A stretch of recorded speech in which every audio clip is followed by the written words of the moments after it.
I remember when I was a kid, my parents took me to see Washington, D.C. I finally got to see what a large city looked like. I saw that it was a city with great wealth and great poverty in the same zip code. It was the first time I ever saw someone on the sidewalk who was unhoused. And you know what I learned? They're humans too. I learned the stories of our founding fathers. I walked the grounds of Mount Vernon, the home of our first president. I learned about this accomplished general and talented leader. And I learned how he and most other founding fathers and early presidents were also slave owners. History is messy and necessary to know about. When I was older, my parents let me travel with my great aunt to her hometown of Paris, France. She had met my uncle during World War II, my great uncle. So I got to go home with her and meet her family and walk sidewalks and ride subways with people from all over the world. So many languages and appearances. I saw Orthodox Jews and traditional Muslims for the first time in person. And this trip helped me see that there was so much more to this world than just the United States. That a city of people from all over the world is a beautiful thing. It offered a little bit of an antidote to my fear and ignorance of diversity. And then a couple years ago, I got to take my son on a tour of the Holy Land in Israel and Palestine. We walked in Jesus' footsteps on both sides of that concrete and barbed wire, on both sides of those tense checkpoints.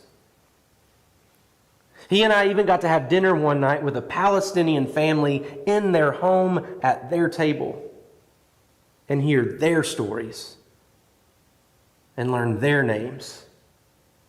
And it was an incredible experience. We learned that the problems among Israel and Palestine are way more complicated than many folks might tell you. And I think that scene at Pentecost, that first Pentecost in the Holy Land, is a great snapshot of the church at its best. A crowd of many different languages and nationalities and nations, and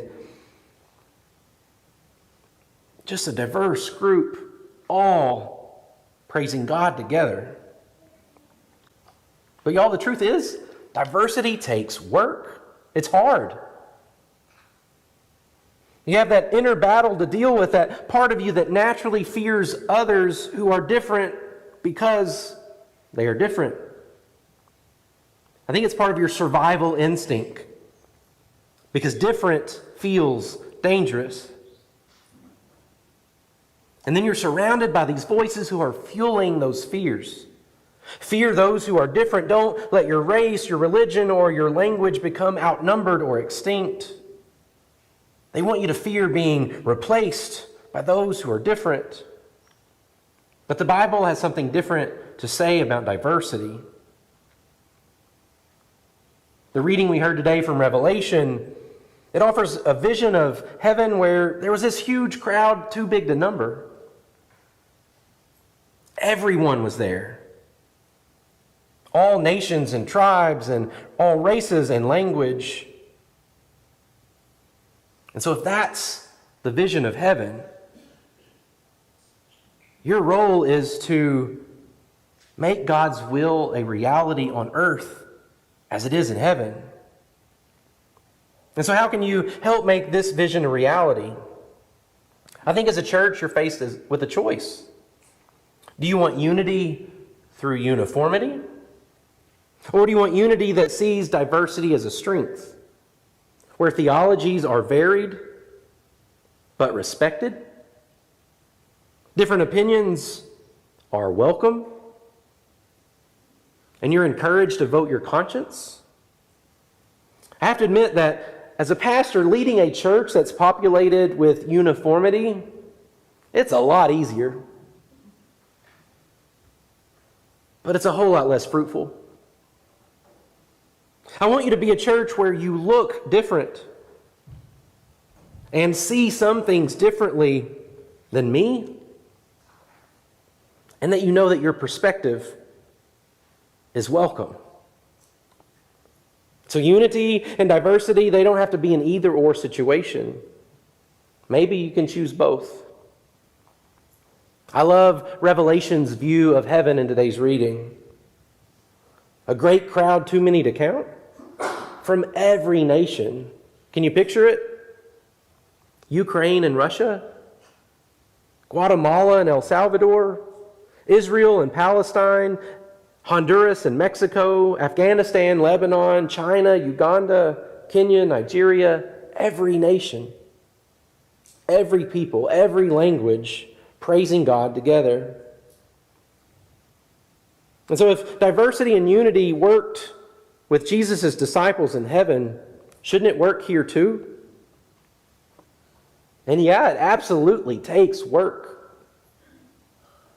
It's not easy to be diverse and unified, but it's worth it. Unity in diversity isn't just important, it's godly. And so if we can't think alike in all things, can we at least love alike?